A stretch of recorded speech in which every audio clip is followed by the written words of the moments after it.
बिस्मिल्लाहिर्रहमानिर्रहीम। अस्सलाम वालेकुम जनाब, कैसे हैं आप लोग? कोको मंजूर आपकी खिदमत में हाजिर है जी। और इन्फ्रेंशियल स्टेटिस्टिक की सीरीज हमारी चल रही है और कॉन्फिडेंस इंटरवल की पे हम बात कर रहे थे। हमने लास्ट वीडियो में बात की थी कि कॉन्फिडेंस इंटरवल क्या होता है और उसको कैसे कैलकुलेट करते हैं।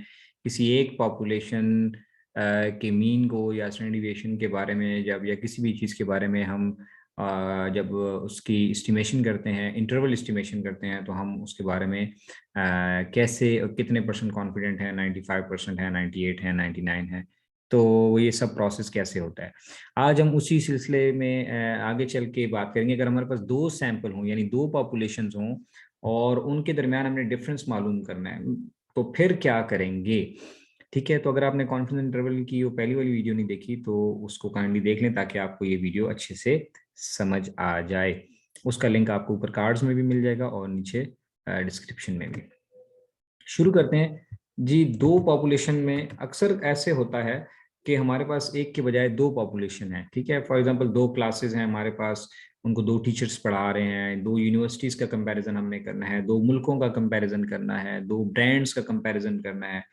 तो हम वो सारी पॉपुलेशन को तो स्टडी नहीं करते, तो हम उन दोनों पॉपुलेशन में से एक एक सैंपल ले लेते हैं। ठीक है, लाइक फॉर एग्जांपल एप्पल और सैमसंग जो है वो हम उनका कंपैरिजन करना चाहते हैं उनके यूजर्स का। तो हम लेट सपोज कुछ एप्पल यूजर्स और कुछ सैमसंग यूजर ले लेते हैं, या दो यूनिवर्सिटीज की एजुकेशन क्वालिटी को कंपेयर करना चाह रहे हैं कि यार यहाँ के स्टूडेंट ज़्यादा ब्राइट हैं कि वहाँ के स्टूडेंट ज़्यादा ब्राइट हैं, या वट एवर। तो हम दो स्टूडेंट्स दो पॉपुलेशन में से एक सैंपल ले लेते हैं। तो इसके बारे में अगर हमने इंटरवल एस्टिमेशन करनी हो तो कैसे करेंगे। So there are many situations where it is of interest to compare two groups with respect to their mean score. ठीक है, so for example we are interested to compare the weight of smokers and non-smokers, marks of male and female, कुछ भी दो parties के जो political parties हैं उनके followers को अगर हम उनकी जानना चाहेंगे वो कितने ज्यादा लॉयल हैं, वट एवर। यानी जब हमारे पास दो पॉपुलेशन होती हैं, दो इंडिपेंडेंट पॉपुलेशन है, उनसे हम तो हम उनसे दो सैंपल ड्रॉ करते, उनके मीन के बारे में हम कंपैरिजन करना चाहें तो कैसे करेंगे। तो हमारे पास क्या होगा, दो सैंपल साइजेस आ जाएंगे, एक होगा N1 एक होगा N2। इस पहले पॉपुलेशन का जो हम मीन एस्टिमेट करेंगे वो हमारा x⁴ 1 होगा, दूसरे का x⁴ 2 कहलाएगा। पहले पॉपुलेशन वाले को हम S1 से, उसका स्टैंडर्ड डिविएशन को S1 से डिनोट करेंगे और दूसरे को S2 से। तो बेसिकली हम दोनों का डिफरेंस देखना चाह रहे हैं तो हम x1 - x2 करेंगे। आप इसको x2 - x1 करें, x1 - x2 करें, answer will remain the same, क्योंकि हम किसी भी एक पॉपुलेशन को 1 कर देते हैं और किसी एक को 2 कर देते हैं। इसमें आप टेंशन ना लीजिएगा कि हम किसको 1 करें और किसको 2 करें। ठीक है, तो अगर हमारे पास n greater than 2 है, यानी n1 और n2 greater than n1 and n2 greater than 30 है, तो हम वही z टेस्ट स्टेटिस्टिक लगाएंगे जैसे हमने पिछले वीडियो में भी एक्सप्लेन किया था। वही फार्मूला है, वहां पे सिर्फ x बार था, यहाँ पे x⁻x⁴ 1 - x⁴ 2 हो गया। बाकी प्लस माइनस z⁴/2 वही वैल्यू होगी जो हमने लास्ट में डिस्कस की थी। ठीक है, वीडियो में भी वहां पे हमारे पास एक सिग्मा था तो हम सिग्मा डिवाइड बाय n करते थे। यहाँ पे हमारे पास दो हैं तो σ1² प्लस σ2² वे divided by with their respective sample sizes under the root. तो जब हमारे पास σ1 और σ2 अननोन होंगे तो हम इसको रिप्लेस कर देंगे S1 और S2 से। ठीक हो गया जी। अब हम वही वैल्यूज टेबल आपके लिए एक बार फिर डाल दिया है। 80% होगा तो इसकी ये वैल्यू है, 90% है तो ये है।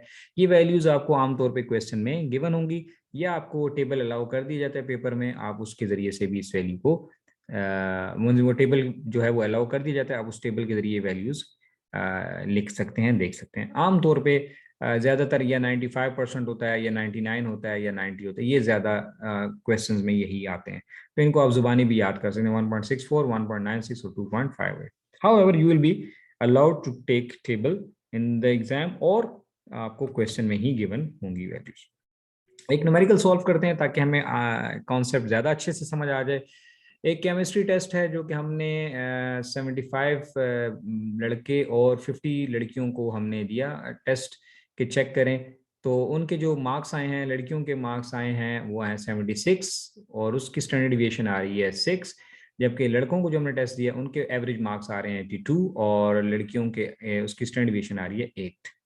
ठीक है जी ना। अब ये ना कहिएगा कि सर आपने लड़कों को तो ज्यादा नंबर दे दिए और लड़कियों को कम, ये मैंने किसी बुक से सवाल लिया है। आप इसको वाइस वर्सा भी कर सकते हैं, मुझे कोई एतराज नहीं है। ठीक है, आप यहाँ पे सिर्फ बॉयज़ लिख दें और नंबर कम कर दें बॉयज़ के। मैं लड़कियों को एड्रेस कर रहा हूँ, तो अगर उनको परेशानी है तो ठीक है। बहरहाल आप कोई भी लिख सकते हैं, हमारा मकसद सवाल को समझना है, ठीक है। सो हम 95% और 95% कॉन्फिडेंस इंटरवल देखना चाहते हैं कि जो एवरेज मार्क्स हैं दोनों ग्रुप्स के, यानी मेल एंड फीमेल्स के, इनमें कितना डिफरेंस है, ठीक है। तो कितने हम 95% पे कॉन्फिडेंट हैं और कितने 99%। तो गोया कि ये दो सवाल हैं, एक बार आप 95 से कैलकुलेट करेंगे और आंसर निकालेंगे, फिर दोबारा वही प्रोसेस करेंगे 99 के लिए। तो 95 पे हम पहले करते हैं। तो हमारे पास डेटा क्या है, बॉयज़ 75 हैं, इसका एक्स बार 81 82 है और S1 80 है, 8 है, सॉरी, ठीक है। ये हम एक बार देख लेते हैं बॉयज़ कितने हैं, 75 बॉयज़, ये N1 हो गया। और इसकी जो क्या कहते हैं बॉयज़ का एवरेज ग्रेड कितना है, ये लिखा हुआ है, ठीक है। Boys made an average grade 82, ये एक्स बार हो गया और स्टैंडर्ड डिविएशन की 8 हो गई, ठीक है। तो ये हमने यहाँ पे सॉरी, ये हमने यहाँ पे लिख दी। इसी तरह गर्ल्स कितनी है, 50 हैं, इनका एक्स बार 76 है और इनका स्टैंडर्ड डिविएशन 6 है, ये भी चेक कर लेते हैं। गर्ल्स कितनी है, 50 गर्ल्स हैं, ठीक है। और ये लिखा है the girls made an average grade, तो गर्ल्स का एवरेज ग्रेड यानी एक्स बार यानी मीन कितना है, 76 और स्टैंडर्ड डिविएशन 6 है, ठीक हो गया। अच्छा, और हम 95 पे पहले करते हैं, तो 1 माइनस अल्फा 95 हो गया, 95%, और इसकी वैल्यू हमारे पास 1.96 है, ये हमने भी टेबल में देख ली। अब सिंपली ये सारी वैल्यूज हम फार्मूले में डाल देते हैं। फार्मूला क्या था, x1 bar minus x2 bar plus minus Z alpha by 2, और हमने कहा था जब सिग्मा ना हो तो हम उसको s से रिप्लेस कर देते हैं। s हमारे पास ऑलरेडी है, ठीक है। तो S1 का स्क्वायर, S1 कितना था, S1 था हमारे पास 8, तो 8 का स्क्वायर होगा 64, तो ये हमने डायरेक्ट 64 ही यहाँ पे पुट कर दिया। अदरवाइज आप इसको S1 लिख के स्क्वायर भी ले सकते हैं, ठीक है। और इसी तरह S2 का स्क्वायर हमारा कितना था, 6 है, तो इसका स्क्वायर 36, तो आप यहाँ 36 लिख दें। अदरवाइज आप S1 6 लिख के उसका स्क्वायर उस तरह भी कर सकते हैं। एक्स बार 1 हमने इधर पुट कर दिया, एक्स बार 2 हमने यहाँ पुट कर दिया, सॉल्व कर लिया, हमारे पास लास्ट में ये वैल्यू आ गई 6 प्लस माइनस 2.458। तो अब क्या करेंगे, एक बार 6 में ये वैल्यू प्लस कर देंगे 2.45, तो ये तकरीबन 8.45 आ जाएगा, ठीक है। और एक बार इसको माइनस कर देंगे, तो एक हमारे पास आ गई, माइनस करने से 3.54 और प्लस करने से आ गई 8.45। तो गोया के जो डिफरेंस आएगा एवरेज मार्क्स के अंदर वो 3 से लेकर यानी 3.5 से लेकर तकरीबन 8.5 तक, 3.54 से लेकर 8.54। तो हम ये कहेंगे कि जी हम 95% इस बात पे कॉन्फिडेंट हैं कि जो डिफरेंस है इनके एवरेज मार्क्स में, लड़कियों के एवरेज मार्क्स में और लड़कों के एवरेज मार्क्स के अंदर, जो कि स्टैट्स का सॉरी केमिस्ट्री का टेस्ट था, उसमें तकरीबन 3.54 से 8.54 तक का डिफरेंस है। बहरहाल आपको इंटरप्रिटेशन नहीं करनी होती आमतौर पे, लेकिन मैं आपको समझाने के लिए इंटरप्रिटेशन भी कर रहा हूँ। बहरहाल आपका सवाल यहाँ तक खत्म हो जाता है जहाँ तक आपके पास ये आंसर आ जाता है। सिमिलरली आप इसको 80% 99% में भी कर सकते हैं, वही डेटा है, और यहाँ पे बाकी वही 82 76 वही वैल्यू, सिर्फ अल्फा बाई 2 की वैल्यू चेंज करनी है। 99 पे हमें पता है कि ये 2.58 है, और बाकी सॉल्व कर लेंगे सिंपली एज इट इज, और अब हमारे पास इसके पास जो वैल्यू आ रही है ये 2.765 और 9.23। तो हम कहते हैं we are 95% confident that the value between the difference of the mean score between boys and the girls in chemistry test, mean score के जो केमिस्ट्री टेस्ट का जो मीन स्कोर है, इसका डिफरेंस कितना आ रहा है, 2.7 से लेकर 9.2 तक। तो आई होप कि आपको समझ आ गई होगी। बहरहाल फिर भी कोई कंफ्यूजन है तो आप मुझे डिस्कस कर सकते हैं मेरे साथ। ये आपके लिए एक प्रैक्टिस क्वेश्चन है, अकाउंटिंग स्टूडेंट्स हैं और इनको जो है इनका मीन स्कोर जो है 322.12 है और इनकी स्टैंडर्ड डिवीजन ये है। फिर एक और सैंपल है, इसमें 61 स्टूडेंट हैं और ये क्या करते हैं, they are not but in a class not using group learning. ये ग्रुप लर्निंग के मार्क्स आ रहे हैं और ये जो ग्रुप लर्निंग नहीं करते उनके मार्क्स हैं। तो हम इनका difference of mean score check कर सकते हैं। पहले आप 90% पे चेक करें, फिर 98% पे चेक करें। वैल्यूज़ का टेबल मैंने आपको बता दिए, आप वीडियो को रिवाइंड करके वो शुरू में देख लेंगे। अगर आपको याद नहीं है तो मैं एक बार फिर दिखाता हूँ, ये टेबल मैंने आपके लिए बनाया था, यहाँ से आप वैल्यूज़ ले सकते हैं, ठीक है। तो ये हमारे पास आ गया था। इसको पहले सबसे पहला काम आप ये कर लिया करें कि इसमें से क्वेश्चन में से डेटा एक्सट्रैक्ट कर लें। ये मैंने आपके लिए एक्सट्रैक्ट कर दिया है।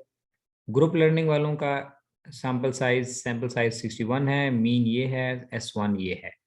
और जो ग्रुप लर्निंग नहीं कर रहे या टेक्निक्स यूज़ नहीं कर रहे, वो सैम्पल साइज ये है, मीन ये है और स्टैंडर्ड डिवीएशन।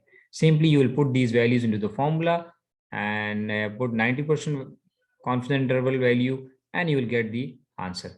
फिर दोबारा यही प्रोसेस करें 98% के साथ और आप आंसर कैलकुलेट कर सकते हैं। मजीद एक्सप्लेनेशन के लिए आप प्रॉपर ट्यूशन लेना चाहते हैं स्टैट्स की, बिजनेस स्टैट्स की, इन्फ्लुएंशियल स्टैट्स की, या डेटा एनालिसिस करवाना चाहते हैं रिसर्च का, तो आप मुझसे रब्ता कर सकते हैं। Here are the numbers, Facebook के ज़रिए, यूट्यूब पे वीडियोस के ज़रिए, और आप मुझे ईमेल कर सकते हैं जैसे आपको मुनासिब लगे। So take care. इंशाल्लाह नेक्स्ट वीडियो में हम फिर किसी और टॉपिक पे बात करेंगे, और इंशाल्लाह आपके लिए हम और अच्छी अच्छी वीडियोस भी बना रहे हैं। Thank you very much, take care, stay blessed, अल्लाह हाफिज़।